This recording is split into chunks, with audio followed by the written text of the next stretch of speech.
we're back. Dr. Jacques Despici of Soho MD here at the Bullpen at the JPM Healthcare Conference. I'm here with Armon Sharei of Portal Bio. Hello. Hi. Great Thanks to have for you. having me. Yeah, absolutely. So could you tell us what brought you to this point?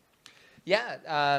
So kind of my background was all in chemical engineering, and during my PhD studies, we accidentally discovered that if you take cells and squish them at high speeds, you can disrupt their membrane such that anything that's outside can go in. And this kind of mechanical deformation phenomenon to put stuff into cells seemed to solve for a very esoteric problem of how do you put things into cells. Because if you kind of take a step back and think about the therapeutic modalities that are out there, there's a lot of small molecules and biologics, and cell therapies have made a lot of noise about what they could potentially do. But the cool thing with cell therapies is that cells are little machines. They could potentially do all kinds of things that no small molecule or biologic ever will, but it's really hard to program these machines. And to program them, you need to be able to put materials inside them. So your CRISPR or RNA or whatever buzzy cargo you're thinking of, in the end, it needs to be in the cell to have its desired effect. And that's a far from trivial problem right now, because most of what people do to create cell therapies is either they're using an engineered virus to put stuff in, or they're using a vector or a package. Exactly, or they're using something called electroporation, where you're basically zapping a cell to try to get it to take things in. And needless to say, no one likes electrocution, so these cells are not happy when you do things like that, or there's a lot of limitations on what cargoes you can put into cells, what cell types will work, et cetera. So long story short, back when we figured this out, it looks like we could do all kinds of things with cells now, in the sense that we could put all kinds of materials into many different cell types, and it opens up a lot of different spaces. So in my first life, immediately after PhD, we started a company called Squeeze that was built around this to do cell therapies using this mechanical delivery, and we were going after the high-risk, high-reward problem of cancer vaccines. Wow. And I won't bore you with the immunology of what we were up to, but that was something that we did over the years. We had Roche as a major partner, so did that for about 10 years, and back in 2022, kind of had a transition point where I was starting to think about, well, how can we open this kind of technology up to many more use cases, because over the years it seemed like these kinds of technologies could be useful for many, many different applications, and for what we were doing at Squeeze, it was all being used for one particular use case, and everything was going to live or die by how that kind of trial would go. And so in 2022, we got this new company, Portal, or 23, it ended up being December 30th, 2022 is when the company registered. So we'll call it 23. So in 2023, we got Portal going as a kind of next generation version, building on the same phenomenon of if you could do mechanical deformation of cells to disrupt their membrane and deliver all kinds of stuff, what can you now open up for the space? And so at Portal, what we're working on is, for lack of a better term, it's essentially a fancy filter. So it's a piece of silicon that has holes in it. These holes are about 70% the size of the cell, so as the cell goes through them... It's like a shear force. Exactly. They get deformed and sheared. That opens up their membrane. Anything that's outside goes in. Wow. And you just engineer them. And because it's such a, in many ways, stupid, simple system, it lends itself to getting integrated with a lot of existing infrastructure. Yeah. So we have active partnerships with Thermo Fisher and Fresenius Kabi, for example, linking up with their existing equipment. And we're already working with some of the bigger pharmas and academic centers on implementing this for a whole range of things, like newer cell therapy stuff, but also more fundamental drug discovery, because actually even in the more classical small molecule and biologic spaces, there's a lot of interesting mechanistic questions people want to answer.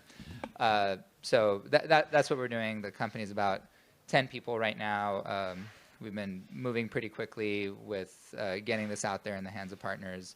And it's been exciting being in this space of helping to enable many things this time versus one thing.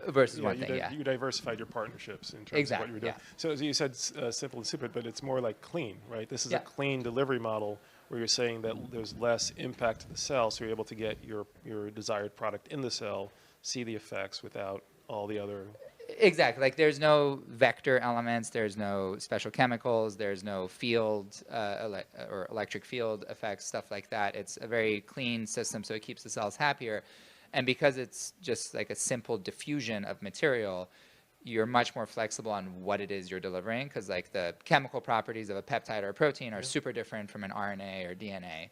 And in our case, we don't care. Yeah. But with a lot of these other systems, that really matters. So it's kind of groundbreaking. This is a whole new way of doing this delivery method. Yeah. I'm super biased, but I agree. Yeah. but in terms of protecting this IP, so your company has the IP for this approach to doing. Yeah. So we've been we have like 7 patents filed in cell therapy, which we want to help enable.